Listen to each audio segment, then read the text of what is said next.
వాక్యం చదువుకుందాం. చూడండి, కొరింథీయులకు రాసిన మొదటి పత్రిక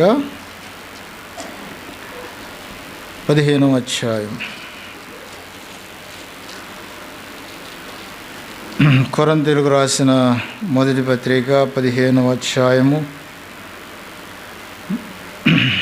మనము 3వ వచనం చదువుదాం. 3, 4, 5, 6 వచనాలు చదువుకుందాం. నాకు ఇవ్వబడిన ఉపదేశమును మొదట మీకు అప్పగించేది, అదేమనగా లేఖనముల ప్రకారము క్రీస్తు మన పాపముల నిమిత్తము మృతి పొందెను, సమాధి చేయబడెను, లేఖనముల ప్రకారం 3వ దినమున లేపబడెను. ఆయన కేపాకును తరువాత 12 కనబడెను. అటు పిమ్మట 500కు ఎక్కువైన సహోదరులకు ఒక్క సమయమందే కనబడెను. వీరిలో అనేకులు ఇప్పటి వరకు నిలిచి ఉన్నారు, కొందరు నిద్రించి. తరువాత ఆయన యాకోబునకును అటు తరువాత అపోస్తలులకు అందరికీ కనబడెను. అందరికీ కడపట కాలమందు పుట్టినట్టున్న నాకును కనబడెను. చిన్న ప్రార్థన చేసుకుని. పరిశుద్ధుడు అయిన మా ప్రభువా, మహోన్నతుడు అయిన తండ్రి, మీకు స్తోత్రములు. ఈ పైటికాలపు వేళ నీ సన్నిధిలో చేరి కూడిన మమ్మల్ని అందరినీ జ్ఞాపకం చేసుకునండి ప్రభువా. నీ వాక్యము మాకెంతో అవసరము నాయన. మమ్మల్ని దర్శించండి, నీ మాటలు మేము వినటానికి సహాయం చేయండి. నీ కృప చేత మమ్మల్ని అందరినీ స్వాధీనంలో ఉంచుకొని మహిమ పొందండి. యేసు క్రీస్తు వారి పేరిట అడిగి వేడుకొనుచున్నాము తండ్రి, ఆమేన్. కొరింథీయులకు రాసిన మొదటి పత్రిక 15వ అధ్యాయము. ఈ 3, 4, 5, 6, 7 వచనాలు, 7, 8 వచనాలు మనం చూస్తున్నాం. పౌలు యేసుక్రీస్తు యొక్క మరణాన్ని, యేసుక్రీస్తు యొక్క పునరుద్ధానాన్ని గురించి తెలియజేస్తున్నాడు. ఆ రోజుల్లో ఆ ప్రజలకు ఇవ్వబడిన ఉపదేశం ఏంటంటే, ఏంటి ఉపదేశం అంటే, లేఖనాల ప్రకారం క్రీస్తు మన పాపల నిమిత్తము మృతి పొందాడు, సమాధి చేయబడ్డాడు, లేఖనాల ప్రకారం 3వ దినాన లేవ. ఇది ఉపదేశం. ఉపదేశం అంటే పాఠం అన్నమాట. పాఠాలు చెబుతూ ఉంటారు కదా స్కూల్లో, ఉపదేశకులు అంటారు, టీచర్స్ని ఉపదేశకులు అంటారు.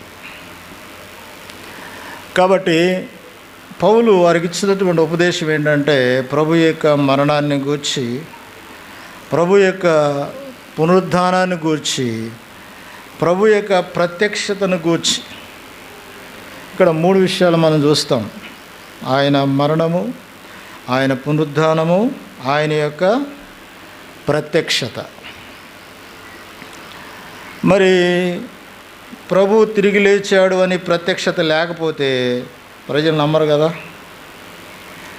అందుకని ప్రభు అక్కడ కేప కనబడ్డాడంట. కేప అంటే పేతురు కనబడ్డాడు, 12 మంది శిష్యులు కనబడ్డాడు. ఆ తర్వాత 500 మంది కంటే ఎక్కువగా ఉన్న ప్రజలు కనబడ్డాడు. యాకోబు కనబడ్డాడు, అపోస్తులందరికీ కనబడ్డాడు.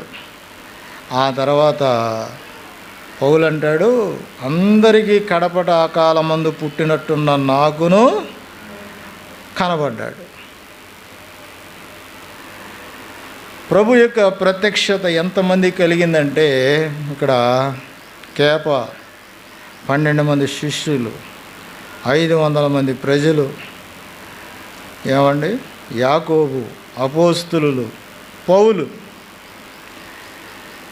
ఇంతమందికి ప్రభు ప్రత్యక్షమై కనబడ్డాడు. కాబట్టే ఆయన పునరుద్ధానుడయ్యాడు అని అందరికీ తెలిసింది. ఇశ్రాయేల్ దేశంలో జనన మరణ రిజిస్టర్లు ఉంటాయంట. పుట్టిన వాళ్ళ రిజిస్టర్ ఒకటి ఉంటుంది, చచ్చిపోయిన వాళ్ళ రిజిస్టర్ ఒకటి ఉంటుంది. వాళ్ళ పేర్లు రాయబడతాయి. అక్కడే కాదు, మన దేశంలో కూడా మనకు ఉంటాయి. గ్రామంలో కానీ పట్టణాల్లో కానీ మున్సిపల్ ఆఫీసుల్లో ఉంటాయి. మన జనన మరణ లిస్టులు ఉంటాయి. అలాగే అక్కడ పుట్టిన వాళ్ళు రిజిస్టరు, చచ్చిన వారిని రిజిస్టరు రెండు ఉన్నాయి. అయితే తిరిగి లేచిన వారి రిజిస్టర్ కూడా ఉందంట. తిరిగి లేచిన వారి కొరకు ఒక రిజిస్టర్ పెట్టారంట. అది దానిలో పేరు ఎవరిది ఉందంటే యేసు ప్రభుదే ఉందంట, ఎవరిది లేదు. ఆయన ఒక్కరి పేరు మాత్రమే ఉందంట. ఎందుకు అంటే ఆయన చనిపోయి తిరిగి లేచినవాడు. మనకు డౌట్ రావచ్చు, మరి యేసు ప్రభు కూడా చాలామందిని లేపాడుగా. యాయిరు కుమార్తెని లేపాడు, లాజర్ని లేపాడు, చచ్చిన లాజర్ని లేపాడు, చచ్చిన యాయిరు కుమార్తెని లేపాడు. నయీను గ్రామానికి వెళుతున్నప్పుడు విధవరాలి కుమారుణ్ణి బ్రతికించాడు. మరి ఏళ్ళ పేర్లు లేవా అంటే ఏళ్ళ పేర్లు లేవు. ఎందుకుండవు? ఈయన ఆయన లేపాడు కాబట్టి, వీళ్ళని ఆయన లేపాడు కాబట్టి లేవు. ప్రభు తనంతట తాను లేపబడ్డాడు కాబట్టి ఆయన ఒక్కడి పేరు మాత్రమే ఉంది ప్రియులారు. కాబట్టి క్రీస్తు యొక్క పునరుద్ధానం ఎంతో గొప్పది. చాలామంది చనిపోయిన వాళ్ళు అలాగే ఉంటున్నారు కానీ లేవట్లేదు. పెద్ద పెద్ద శాస్త్రజ్ఞులు, పెద్ద పెద్ద మహానుభావులు అనబడినటువంటి వారు, ప్రపంచంలో గొప్ప గొప్ప పేరు ప్రతిష్ఠితులు కలిగిన వారు ప్రియులారా, వాళ్ళు చనిపోతున్నారు కానీ వాళ్ళు తిరిగి లేచే అవకాశము లేదు. బాబాలైనా ఎవరైనప్పటికీ కూడా అంతే, చనిపోవటం పాతిపెట్టబోవటమే కానీ మరలా తిరిగి లేచే అవకాశము లేదు ప్రియులారా. కానీ మన ప్రభు ఆయన తిరిగి లేచాడు, ఆయన సజీవుడిగా ఉన్నాడని వాక్యంలో లేఖనాల్లో మనం చూస్తున్నాం. లేఖనాలు సాక్ష్యం ఇస్తున్నాయి. ప్రకటన గ్రంథం 1వ అధ్యాయంలో మనం చదువుతాం చూడండి. 1వ అధ్యాయము ప్రకటన గ్రంథంలో 18వ వచనం, నేను మొదటి వాడను కడపటి వాడను జీవించువాడను మృతుడునైతిని కానీ ఇదిగో యుగయుగములు సజీవుడనై. అది లేఖనాలు ప్రభువును గురించి సాక్ష్యం ఇస్తున్నాయి. ఈ బైబిలు ప్రపంచంలో కోట్ల మంది ప్రజల దగ్గర ఉంటుంది. ఈ లేఖనాలు కోట్ల మంది ప్రజల దగ్గర ఉంటాయి. కాబట్టి ఈ లేఖనాలు ప్రభువును గురించి సాక్ష్యం ఇస్తున్నాయి. ప్రభు పునరుద్ధానుడయ్యాడు అని సాక్ష్యం ఇస్తున్నాయి. మనుషులు సాక్ష్యం ఇస్తున్నారు. ఇక్కడ కేపాను అడిగితే కేపా దేవుడిని కనబడ్డాడంటే కనబడ్డాడండి అంటాడు. ఇక్కడ 500 మంది ప్రజలను అడిగితే ఏమయ్యా ప్రభు మీకు కనబడ్డాడు? ప్రభు కనబడ్డాడండి, ఒక్కరు కాదు ఇద్దరు కాదు 500 మంది కనబడ్డాడంటారు. 12 మంది శిష్యులను అడిగితే మాకు కూడా కనబడ్డాడండి అంటారు. యాకోబుని అడిగితే, యాకోబు అంటే ఎవరైనా యేసు ప్రభు తర్వాత మరియకు పుట్టినవాడు అనమాట. యోసేపు మరియకు పుట్టినవాడు యాకోబు. యాకోబు పత్రిక ఉంది కదా దీంట్లో, అది రచించిన ఆయన అనమాట యాకోబు. యాకోబా నీకు యేసు ప్రభు కనబడ్డాడా మీ అన్నయ్య గారు అంటే నాకెందుకు కనపడలేదు, నాకు కనపడ్డాడు. అప్పుడే యాకోబు కనపడినప్పుడు ఇక్కడే యాకోబు మారు మనసు పొందుతాడు. యేసు ప్రభు బ్రతికున్నంతకాలం ప్రభు దగ్గర రాలేదు యాకోబు. ఏమండి, యేసు ప్రభు పునరుద్ధానుడై యాకోబుకి కనపడినప్పుడు యాకోబు నమ్మి ప్రభుని అంగీకరిస్తాడు. అంతకుముందు నీకు మెంటలు వచ్చింది, నీకు మతి చెలించింది, నువ్వు చేసే పనులేంటి, ఎంత మట్టుకి కొండ మీద కూర్చుని ఏదేదో చెబుతూ ఉంటావు, పస్కా పండుగలు వస్తే పస్కా పండుగలో అటు ఇటు వెళ్ళిపోతూ ఉంటావు, కాముకి అటు ఇటు వెళ్ళిపోతూ ఉంటావు, దెయ్యాలంటావు, బయలుజీబీలు అంటావు, దెయ్యాలంటావు, అయ్యి అంటావు, ఇవి అంటావు, నీకు మరిశీలించిందని ఆయన అన్నవాడు అన్నమాట. అలాంటోడు యేసు ప్రభు పునరుద్ధరణ తిరిగి లేచిన తర్వాత యాకోబు కనబడ్డాడు దేవుడు. అందుకే అక్కడ ఉంది కదా, యాకోబుకు తరువాత ఆయన యాకోబుకని ప్రత్యేకంగా ఎందుకు రాశాడు అనుకున్నారు? వాళ్ళ తమ్ముడికి కనబడ్డాడు ఆయన. అప్పుడే యాకోబు మారు మనసు పొందాడు. అమ్మో, నేనేదో అనుకున్నాను కానీ మొత్తానికి యేసు ప్రభు నిజంగానే శక్తి గలవాడు, పునరుద్ధరణుడే తిరిగి లేచాడని నమ్మగలిగాడనమాట. కనుక ప్రియమైన దేవుని బిడ్డలారా, యేసుక్రీస్తు తిరిగి లేచాడని వీళ్ళందరూ సాక్ష్యం ఇస్తున్నారు, లేఖనాలు సాక్ష్యం ఇస్తున్నాయి. కాబట్టి ఆయన ఎందుకు పునరుద్ధరణుడే తిరిగి లేచాడు అంటే, ఆయన అలాగే మృతి పొంది అలాగే ఉంటే ప్రియులారా భూమి మీద మనుషులకు రక్షణ ఉండేది కాదు. యేసు ప్రభు మృతి పొంది తిరిగి లేవటాన్ని బట్టి ఇక్కడ యాకోబుని మనం చూస్తాం. యాకోబు మొట్టమొదటిగా మారుమనసు పొందాడు, ప్రభువును నమ్మి హృదయాన్ని ప్రభుకి అప్పగించి ఆయన కూడా దేవుని దాసుడైపోయాడు. ఏమండి, యాకోబు పత్రిక రాశాడు, ఆయనే యాకోబు పత్రిక రాశాడు. దేవుని దాసుడిగా పనిచేసి యాకోబు పత్రికను రచించాడనమాట. కాబట్టి యేసు ప్రభు ఎందుకు మృతుడై తిరిగి లేచాడు అంటే, చూడండి రోమాపత్రిక 10వ అధ్యాయం 9-10 వచనాలు ఉంటుంది. అదేమనగా, యేసు ప్రభుని నీ నోటితో ఒప్పుకొని దేవుడు మృతుల్లో నుండి ఆయన లేపునని నీ హృదయమందు విశ్వసించిన యెడల నీవు రక్షించబడదువు. మనుషునికి రక్షణ ఎక్కడుందంటే, ప్రియులారా, ప్రభు పునరుద్ధరణుడే తిరిగి లేచాడని నమ్మాలి. ఎప్పుడైతే ఒక వ్యక్తి ప్రభు మృతుడై తిరిగి లేచాడు, సజీవుడాయన అని ఎప్పుడైతే నమ్ముతారో, హృదయంలో విశ్వాసం కలుగుద్దో, అలాంటి వారు రక్షించబడతారు. మరి చాలామంది ఈ రోజున రక్షించబడట్లేదు. కారణం ఏంటి అంటే, వీళ్ళకి హృదయంలో విశ్వాసం కలగట్లేదు. ఈయన నిజంగా అందరికంటే శక్తి గల దేవుడని, ఈయన మృతుల్లో నుండి తిరిగి లేచాడని, ఈయన తప్ప ఇక బలమైన వాడు ఎవరు లేరని, అలాగా హృదయంలో విశ్వాసము కలగట్లేదు. అందుకే చాలామంది రక్షణ పొందరు. నిజంగా వాళ్ళకి హృదయంలో ఈ విశ్వాసం కలిగితే, ఏ విశ్వాసం? నిజంగా ఈయన మృతుల్లో నుండి తిరిగి లేపబడ్డాడు అని నమ్మితే, ఈయన సజీవుడైనటువంటి దేవుడు, ఇక ఈయన మించినటువంటి వారు ఈ లోకంలో ఎవరు లేరని ఆ నమ్మకం హృదయంలో కలిగితే, ప్రియులారా, మనుషులు ఈజీగా రక్షణ పొందుతారు. ఏమండి? కాబట్టి హృదయంలో పరిపూర్ణంగా నమ్మకం కుదరదు. ఎందుకంటే కొంతేమో అన్ని ఆచారాల వైపు పోద్ది నమ్మకం, కొంతేమో డబ్బు వైపు పోద్ది నమ్మకం, కొంతేమో మనుషుల వైపు పోద్ది నమ్మకం. ఏమండి? అందుకే పరిపూర్ణమైన నమ్మకం హృదయంలో కలగదు. ఈ రోజున మనుషులు రక్షించబడకపోవడానికి కారణం ఏంటంటే ఇదే, పరిపూర్ణమైన నమ్మకం ఆ హృదయంలో ఉంటే ప్రియులారా మనుషులు ఈజీగా రక్షణ పొందుతారు. కానీ లోకాన్ని నమ్ముకునే వాళ్ళు కొంతమంది ప్రభువే, మళ్ళీ బైబిలే, ప్రార్థనే, మందిరమే.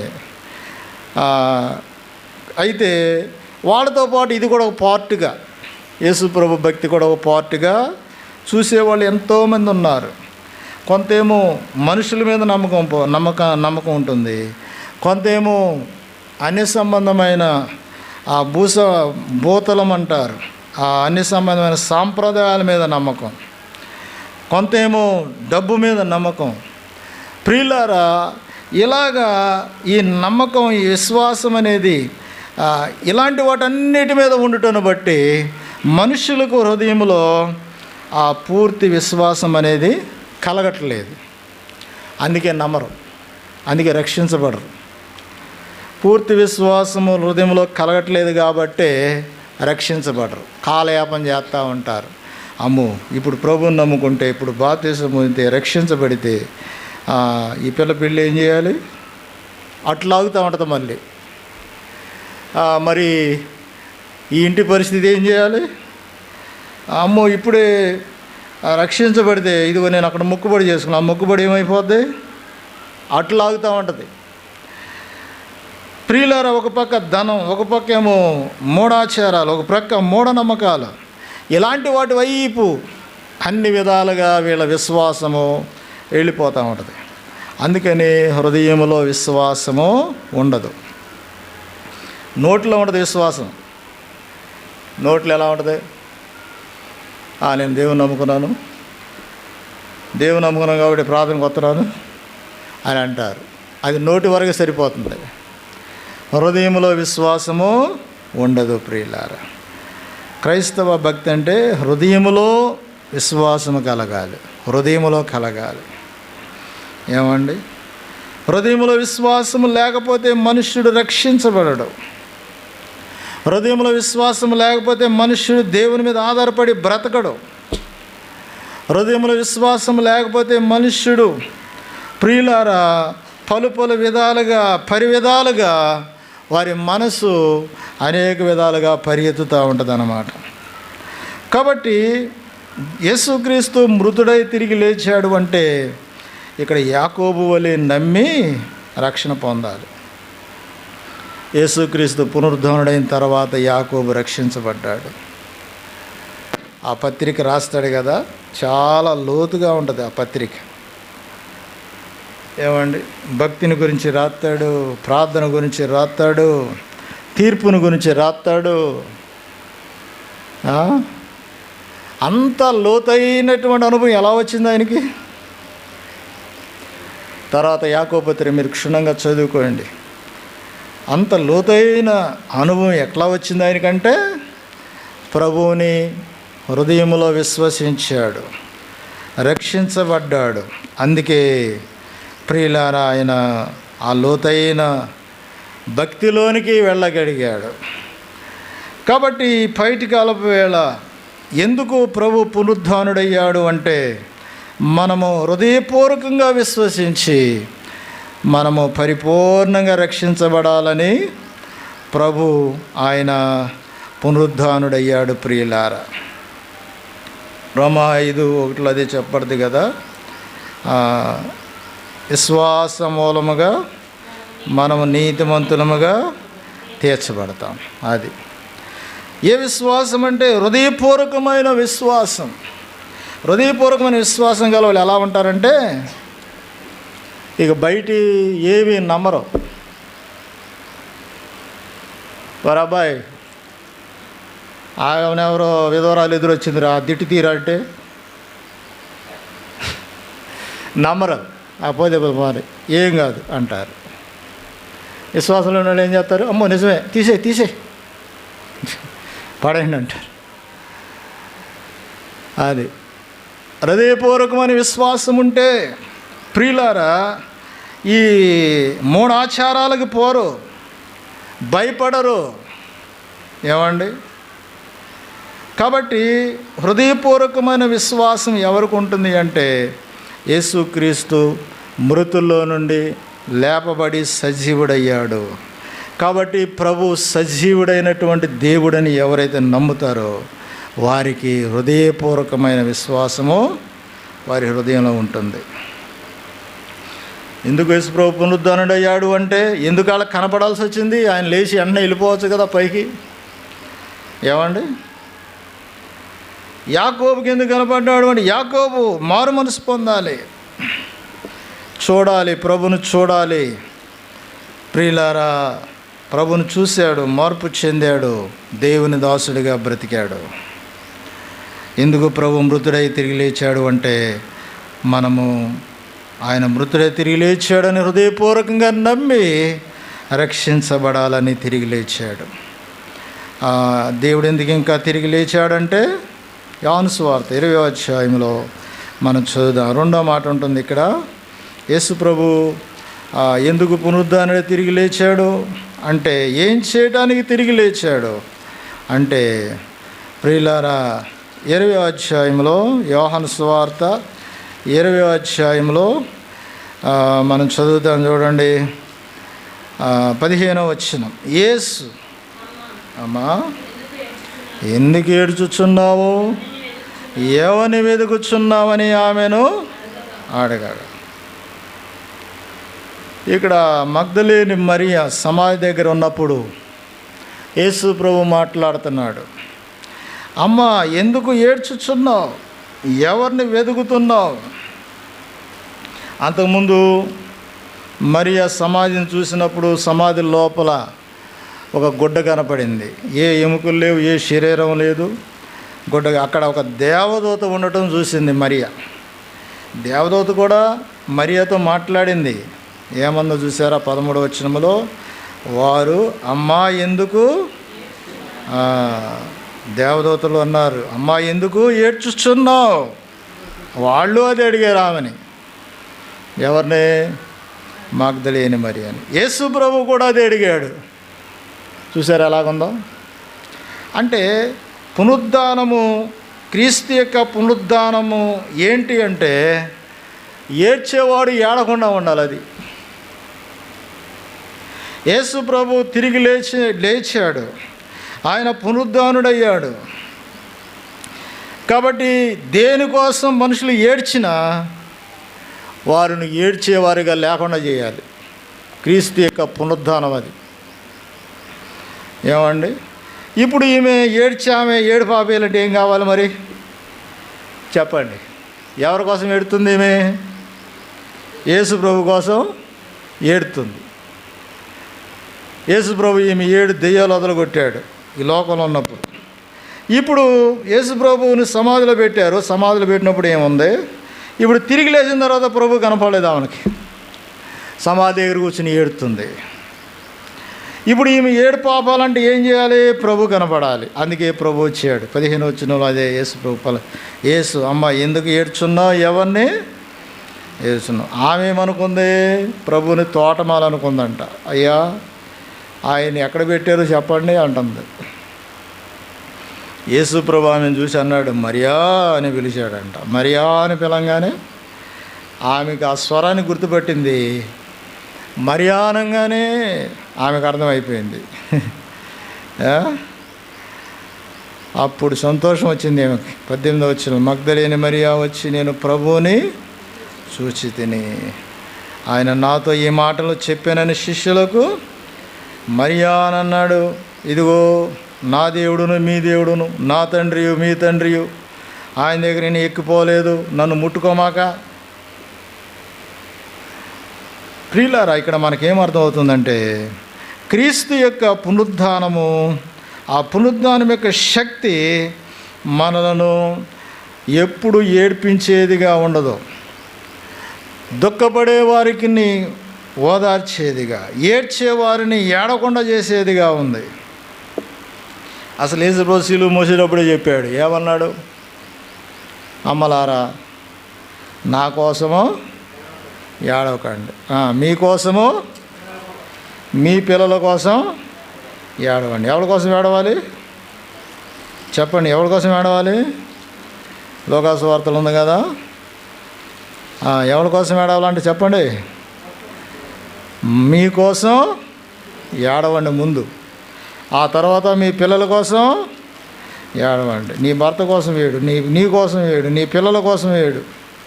అంతేగాని నా కోసం మీరు ఏడమాకండి. ప్రియులారా, మనం ఆలోచన చేస్తే లోకాసు వార్త 23వ అధ్యాయం 27వ వచనం. గొప్ప సినసమాయనను గూర్చి రొమ్ము కొట్టుకొనుచు దుఃఖించున్న చాలామంది స్త్రీలను ఆయన వెంబడి యేసు వారి వైపు తిరిగి, యెరూషలేము కుమార్తెలారా, నా నిమిత్తం ఏడవకుడి, మీ నిమిత్తం మీ పిల్లల నిమిత్తము ఏడుగుడి. నా కోసం ఏడమాకండి మీరు అన్నాడు. ఏమి ఎవరి కోసం పెడుతుంది మరి? మగ్దలేని మరి ఎవరి కోసం పెడుతుంది చెప్పండి? ప్రభు కోసమే ప్రభు కనపడలేదని ఏడుస్తుంది. ప్రియులారా, మనం ఆలోచన చేస్తే యేసు ప్రభు కనబడి ఆమెతో మాట్లాడే వరకు ఆమెకు సంతోషం లేదు. నిజంగా మరి ప్రియమైన దేవుని బిడ్డలారా, చాలామంది ఎన్నో కారణాలు బట్టి ఏడుస్తూ ఉంటారు, దుఃఖపడుతూ ఉంటారు, బాధపడుతూ ఉంటారు. ఆదికాండంలో 21:16 ఆగరు పిల్లోడిని గూర్చి, తన జీవితాన్ని గూర్చి ఏడుస్తుందంట. అవి చదువుతాం కదా. ఆదికాండం 21:16 ఏముంది?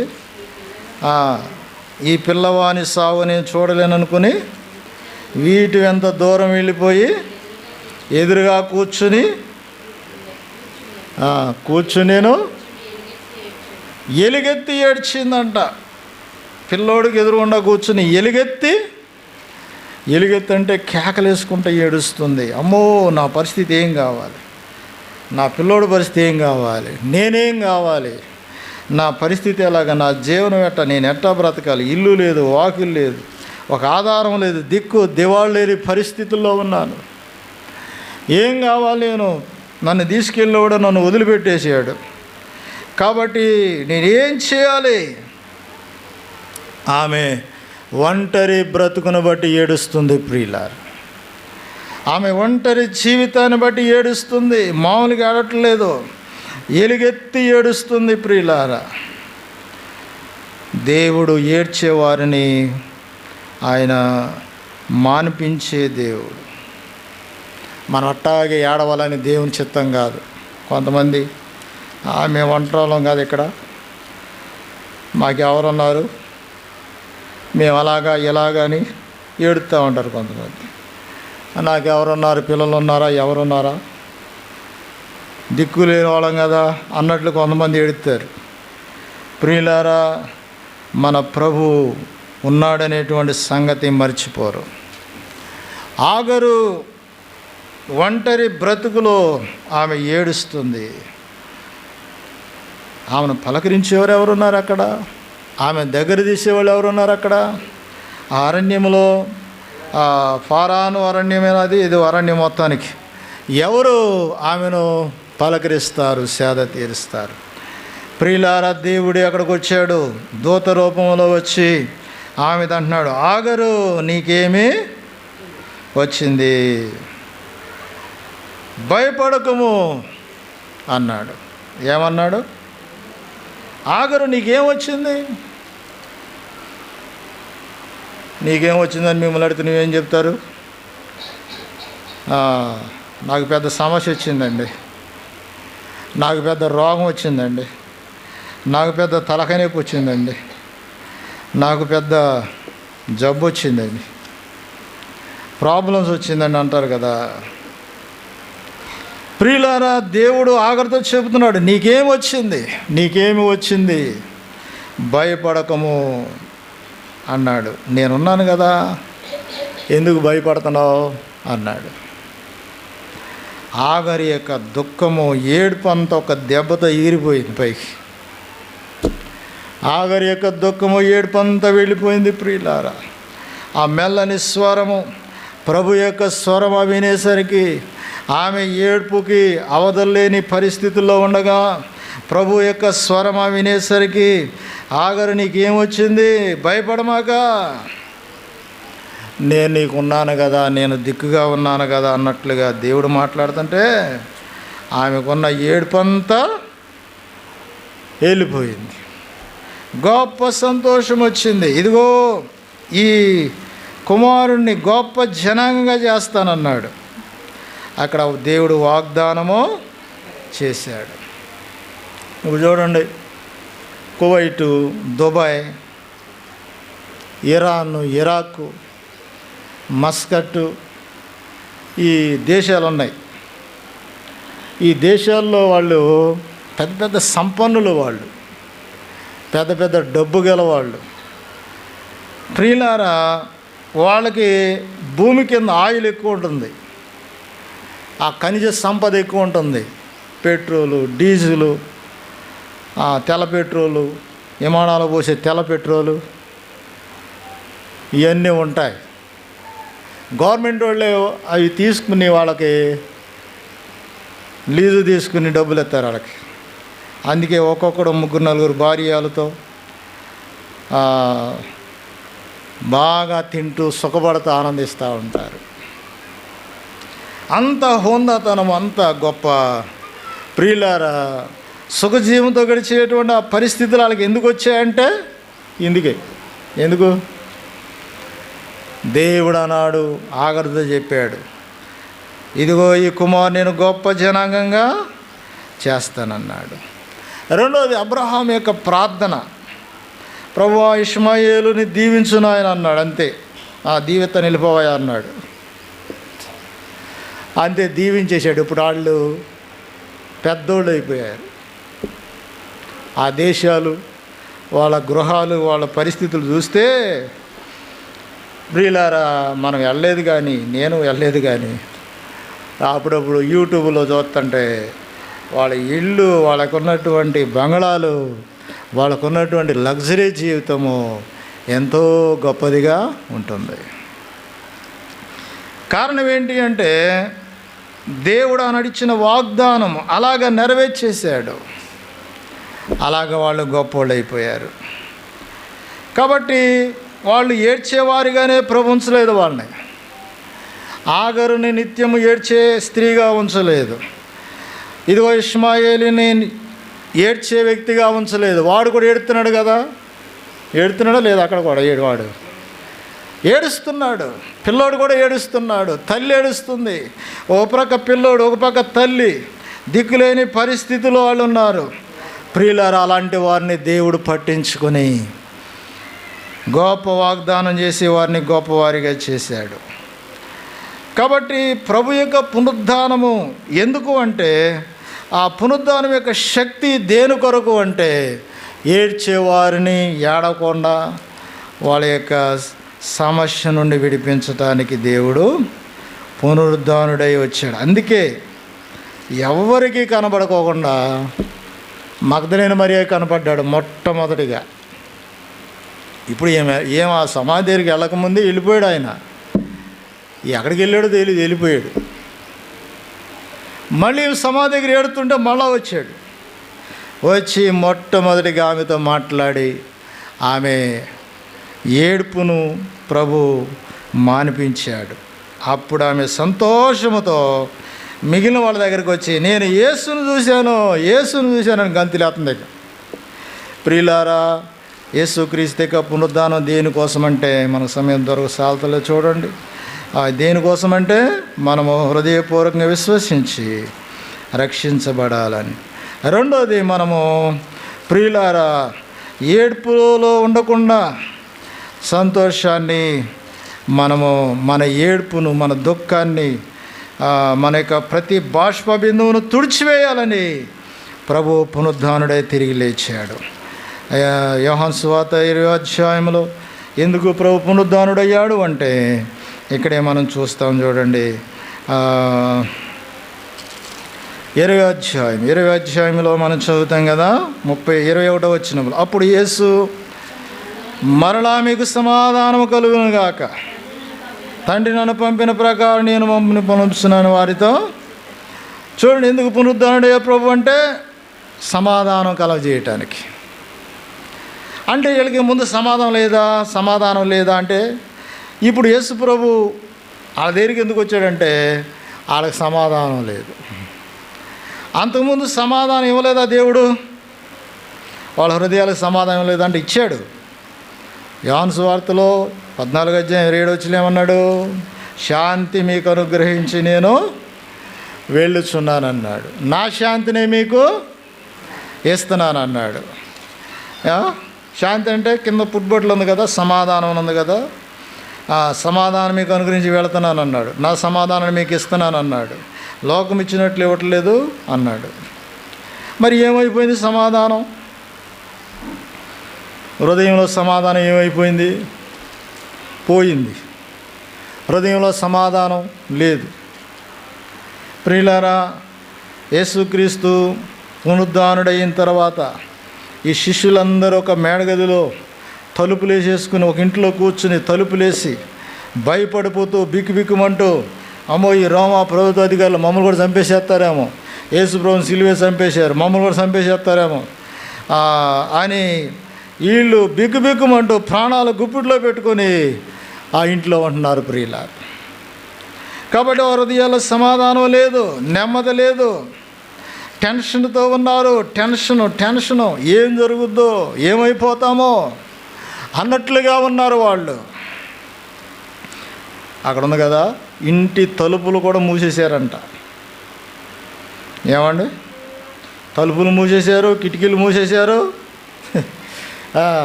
ప్రభు వారి మధ్యకి వచ్చాడు, సమాధానం కలుగునుగాక అన్నాడు. మళ్ళా 20 వచనంలో మరలా 27 వచనంలో మరలా సమాధానం కలుగునుగాక అన్నాడు. 2 పర్యాయాలు యేసుక్రీస్తు వారికి సమాధానం కలుగునుగాక అని చెప్పారు. ఇప్పుడు శిష్యులకు ధైర్యం వచ్చింది. అమ్మో, యేసు ప్రభు తిరిగి లేవడానికి మనం లేచాడు మొత్తానికి. కాబట్టి మనకు సమాధానం ఇవ్వడానికి వచ్చాడని ఆ ప్రభు ఇచ్చిన సమాధానాన్ని వాళ్ళు పొందుకున్నారు. వారి హృదయం ఇప్పుడు ఉప్పొంగుతుందన్నమాట. హృదయంలో ధైర్యము ఉప్పొంగుతుంది.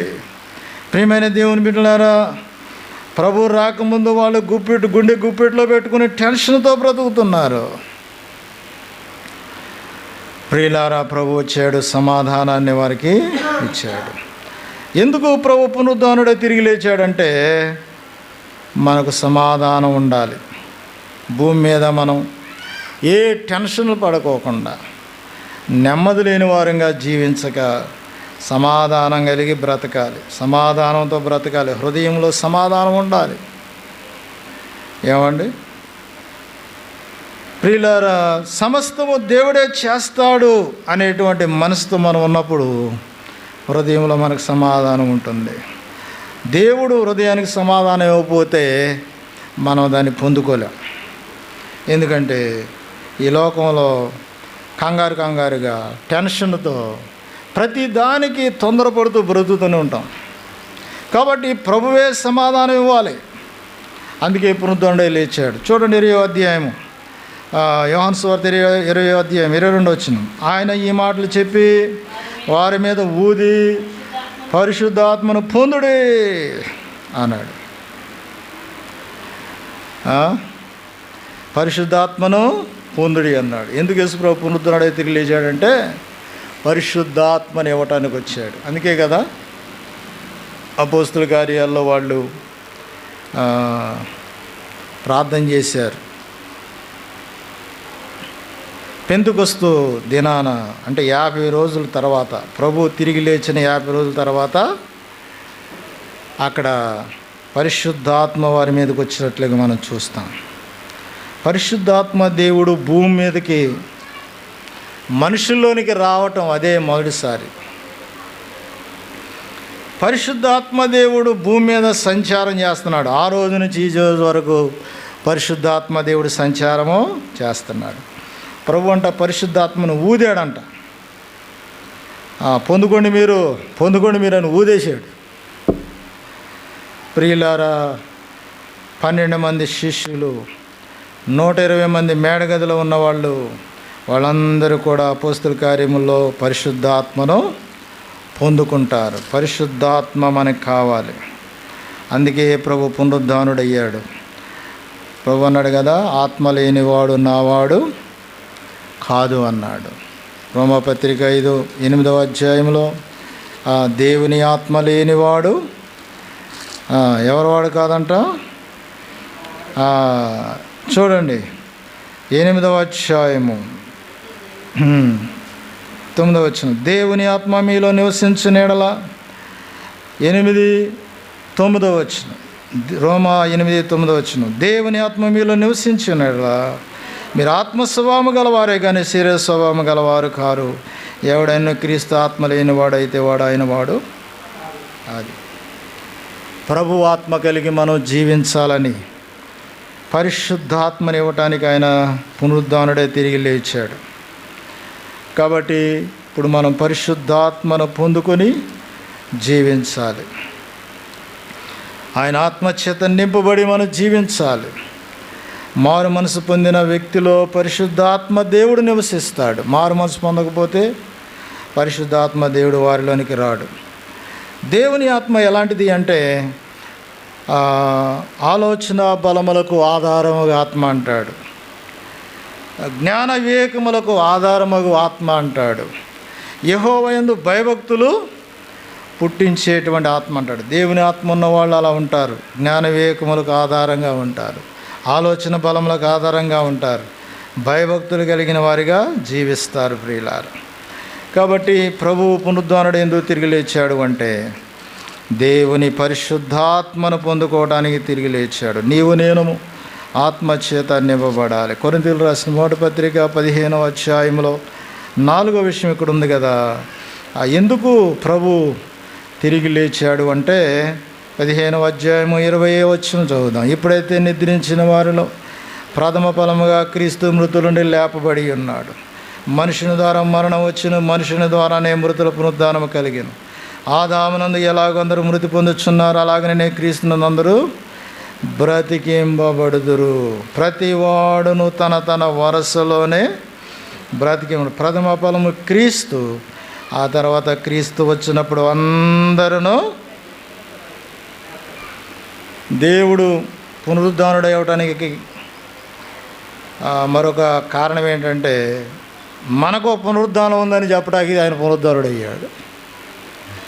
ఏమండి, క్రీస్తు ఎలా లేచాడో మనం కూడా ఒక రోజున అలా లేస్తాం.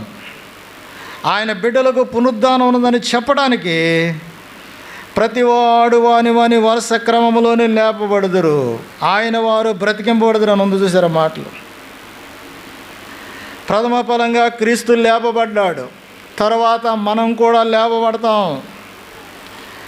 భూమి మీద బ్రతికున్నా, లేకపోతే భూమి మీద చచ్చిపోయి గోతిలో ఉన్నా, మృతుల పునరుద్ధానం అనేది రాబోతుంది. ప్రభు వచ్చినప్పుడు మృతులైన వాళ్ళందరూ కూడా లేస్తారు, బ్రతికున్న వాళ్ళందరూ కూడా లేచి ప్రభు దగ్గరికి వెళతారు. కాబట్టి పునరుద్ధానం ఉన్నది అని తెలియచేయటానికి యేసుక్రీస్తు ఆయన పునరుద్ధానుడై తిరిగి లేచాడు. నేను ఎలాగా పునరుద్ధానుడై తిరిగి లేచానో మీరు కూడా ఒక రోజున అలాగే లేస్తారని చెప్పి ప్రభు చూపించడానికి ఆయన పునరుద్ధానుడై తిరిగి లేచాడు ప్రియులారా. కాబట్టి యేసు లేచాడు అని మనం సంబరపడిపోవటం కాదు, కానీ ఆయన ఎందుకు పునరుద్ధానుడయ్యాడు, మనము హృదయపూర్వకంగా విశ్వసించి రక్షించబడాలని.